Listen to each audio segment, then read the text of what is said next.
Desa Sukamulyo adalah desa kecil di pinggir kota, dikelilingi sawah yang menghijau dan jalan yang hanya cukup dilalui 2 motor berpapasan. Warganya hidup damai, saling mengenal satu sama lain. Di antara deretan rumah dan warung sederhana, berdirilah sebuah usaha yang paling menonjol, depo isi ulang air minum segar Tirta, milik Pak Sugeng. Pak Sugeng dikenal sebagai orang yang baik. Rambutnya mulai memutih, tubuhnya agak gemuk, dan wajahnya selalu dihiasi senyum sopan. Tiap pagi, ia membuka rolling door depotnya lebih awal daripada yang lain. Tangannya cekatan mengangkat galon, mengelap wadah, dan menyiapkan air bersih untuk pelanggan yang sudah menunggu sejak subuh. Air dari depo Pak Sugeng itu lain, Bu, kata warga sering kali. Lebih segar, jernih, kayak air pegunungan. Dan benar saja, pelanggan datang silih berganti. Bahkan depo lain di sekitar situ perlahan tutup karena tak sanggup bersaing. Di papan nama birunya tertulis slogan sederhana, air bersih, rezeki bersih.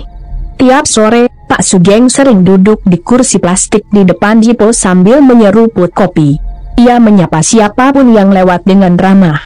Tak ada yang curiga sedikit pun pada pria yang tampak begitu sederhana itu.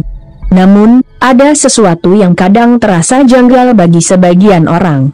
Setiap malam, ketika semua depo lain sudah tutup dan lampu jalan mulai redup, depo Segar Tirta tetap menyala terang.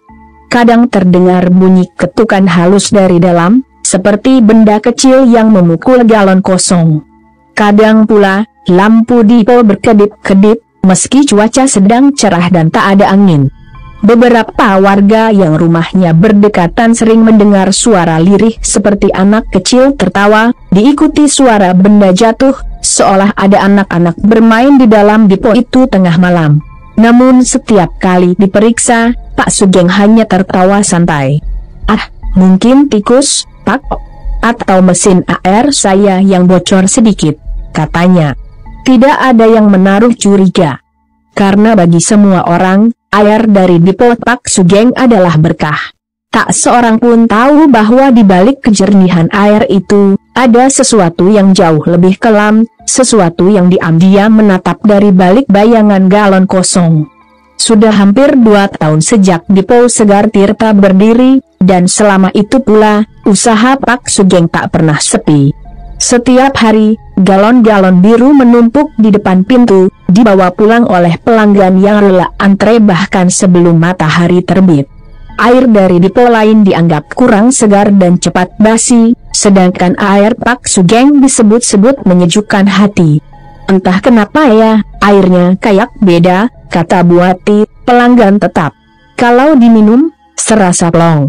Namun di balik keberkahan itu, perlahan muncul cerita-cerita aneh di antara warga. Beberapa orang mengaku sering kehilangan uang receh di rumah, terutama setelah membeli air dari depo Pak Sugeng. Duit logam di toples dapurku hilang, padahal aku yakin tadi masih penuh, ujar seorang ibu di warung. Ah, mungkin anakmu ambil, timpal yang lain. Tapi kejadian itu terlalu sering, dan anehnya hanya dialami oleh pelanggan depo Segar Tirta. Seorang pemuda bernama Darto, pegawai di depo lain, mulai memperhatikan hal itu. Ia iri sekaligus penasaran. Setiap kali ia lewat malam-malam, lampu depo Pak Sugeng masih menyala terang. Dan kadang, dari sela-sela jendela, ia melihat bayangan kecil berlari cepat di lantai, seolah-olah anak kecil bermain di sana. Suatu malam, Darto sengaja berhenti di depan depo itu. Udara dingin menusuk, tapi tubuhnya justru terasa panas. Ia mendengar suara tawa lirih, suara anak kecil, pelan tapi menggema. Ketika ia mendekat, sesuatu menatap balik dari balik tumpukan galon, sepasang mata kecil berkilat hijau. Darto tersentak mundur, jantungnya berpacu. Tapi begitu ia memandang lagi, bayangan itu hilang. Ia menatap papan nama biru bertuliskan air bersih, rezeki bersih, dan untuk pertama kalinya, kalimat itu terasa menakutkan. Beberapa hari kemudian, Darto memberanikan diri menyapa Pak Sugeng. Pak, Depotnya buka sampai malam terus ya? Gak capek, tanyanya. Pak Sugeng tersenyum tipis. Rezeki gak boleh ditolak, tuh. Selagi masih ada yang datang, ya saya layani. Tatapan matanya kosong sejenak, lalu ia menepuk pundak Darto. Tapi jangan suka keluyuran malam-malam, banyak yang gak kelihatan gentayangan, katanya pelan. Sejak hari itu, Darto mulai sering mimpi aneh. Ia melihat anak kecil botak tanpa wajah, duduk di atas tumpukan galon sambil menghitung uang receh dengan suara tawa melengking.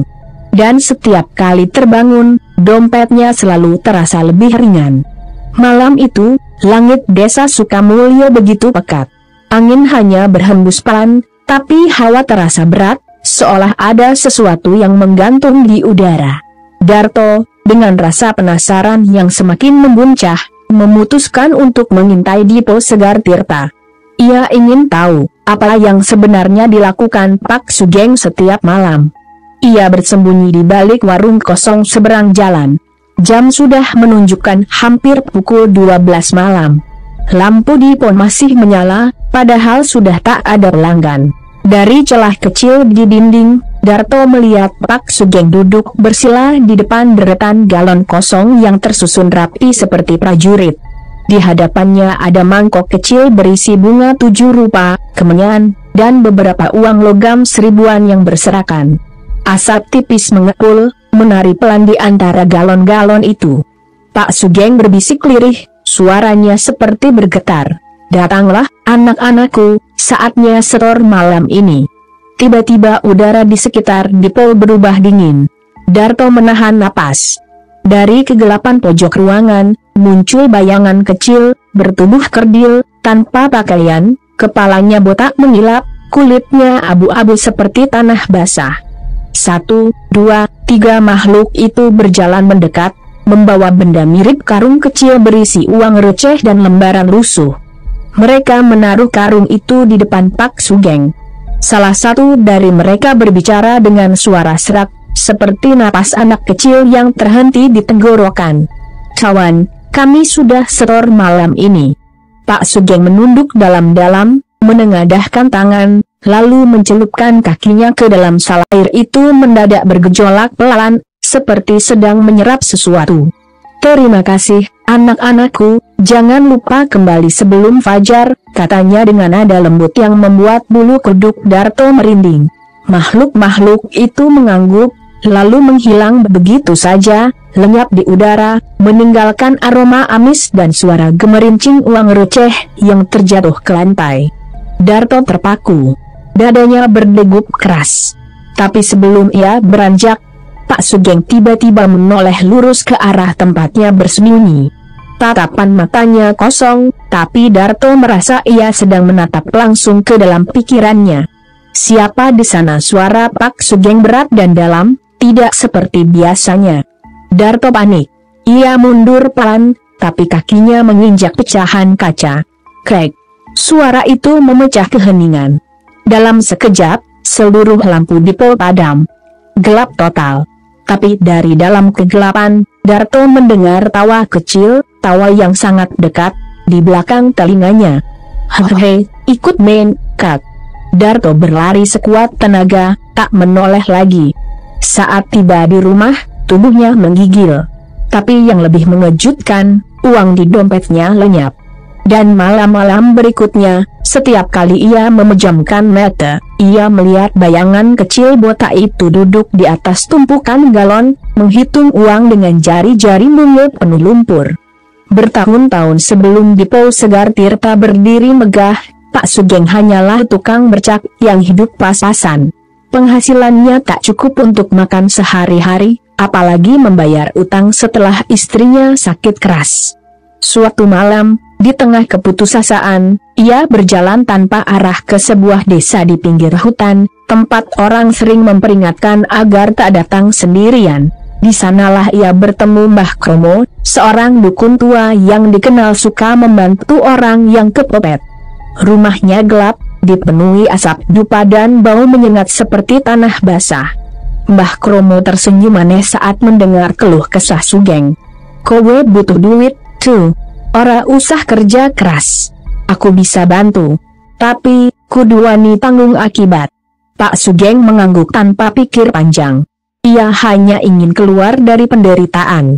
Dukun itu lalu menggambar lingkaran di lantai dengan kapur putih dan meletakkan sebutir telur ayam hitam di tengahnya. Iki bakal dadi jembatanmu karo anak-anak alus sing seneng nyolong duit. Mereka bakal bantu rezekimu ngalir, asal kowe ora ingkar. Mbah Kromo memberi 3 syarat. 1.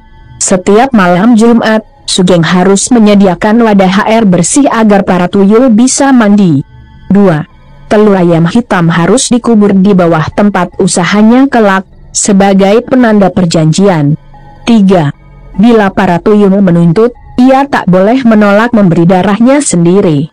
Malam itu, perjanjian pun dimulai. Sugeng merasa seperti bermimpi saat melihat bayangan kecil muncul dari genangan air dan berjongkok di hadapannya, tertawa pelan. Kami akan bantu, kawan, tapi jangan pernah mencoba memutuskan kami. Beberapa bulan kemudian, keajaiban terjadi, uang datang tanpa henti, orang-orang mendadak ingin meminum air yang ia jual, dan hidupnya berubah total. Namun, setiap kali ia menutup dipo malam-malam, dari balik galon kosong selalu terdengar suara cekikikan kecil, mengingatkannya pada janji yang dulu diucapkan dalam lingkaran kapur. Kini, setelah bertahun-tahun, tuyul-tuyul itu mulai menagih. Dan Pak Sugeng tahu, tidak ada pesugihan yang bisa dibatalkan tanpa. Beberapa minggu terakhir, suasana di rumah Pak Sugeng terasa mencekam. Bu Siti, istrinya, mulai sering bermimpi buruk tentang anak-anak kecil tanpa wajah yang berlarian di dapur, meninggalkan jejak kaki berlendir. Setiap pagi, ia menemukan uang receh berserakan di bawah tempat tidur, padahal mereka tak pernah menyimpan uang logam di sana. Pak, ini apa sih? Kok tiap malam ada suara kayak anak ketawa di dapur, tanya Bu Siti gemetar. Pak Sugeng diam. Wajahnya pucat, metu cekung. Gak usah takut, Ti, mereka cuma bantu kita, jawabnya pelan. Namun malam itu, sesuatu berubah. Sekitar pukul 2 dini hari, Bu Siti terbangun mendengar suara air mengalir dari dipo. Padahal suaminya sudah tidur di sebelahnya. Dengan langkah pelan, ia membuka pintu rumah dan berjalan ke arah dipo. Dari celah pintu, ia melihat Pak Sugeng berdiri di depan deretan galon. Tubuhnya setengah telanjang, kedua tangannya penuh darah segar yang menetes ke dalam bak air.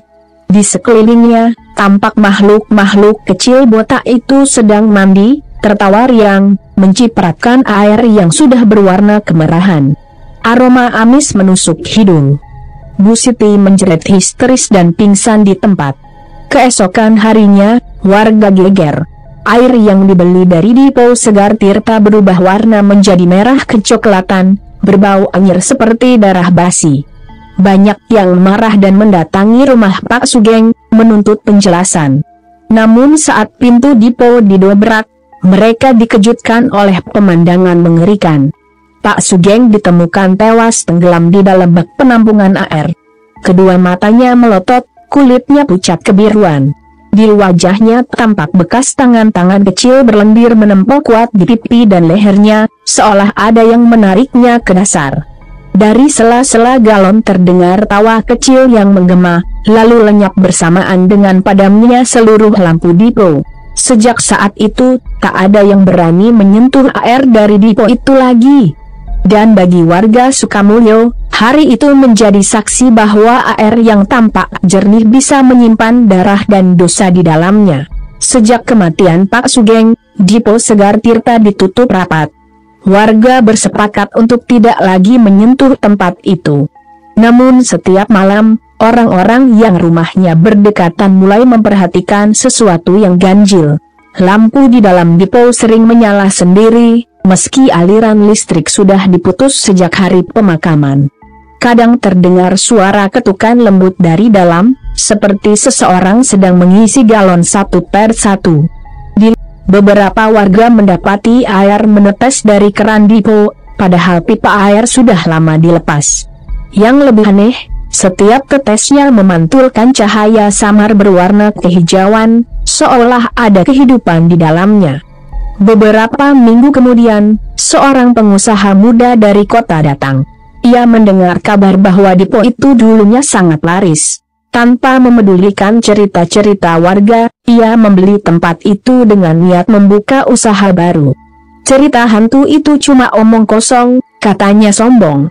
Hari pertama ia bersih-bersih, semua tampak baik-baik saja. Tapi saat ia menggali lantai untuk memperbaiki pipa, ia menemukan telur ayam hitam utuh, terkubur di bawah bak penampungan.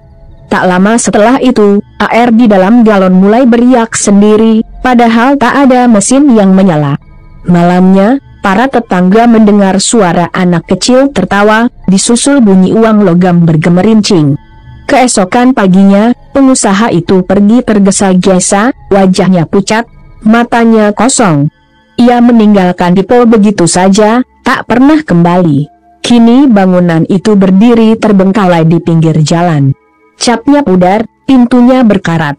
Namun kadang, ketika hujan turun dan langit berwarna kelabu, air mengalir sendiri dari keran depo, menetes pelan ke tanah, membentuk genangan kecil berwarna kebiruan. Warga yang kebetulan lewat bersumpah pernah melihat bayangan kecil berlari di antara galon kosong, disertai suara lirih.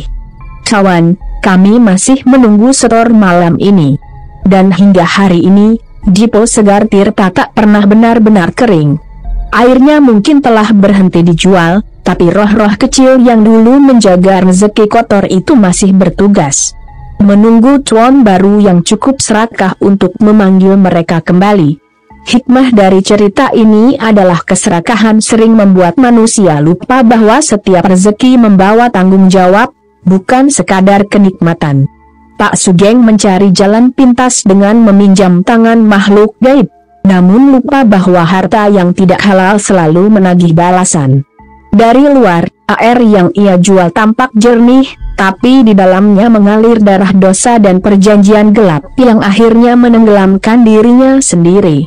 Tak ada pesugihan yang benar-benar membawa berkah, sebab rezeki sejati hanya datang dari kerja keras, kejujuran, dan doa yang bersih, bukan dari persekutuan dengan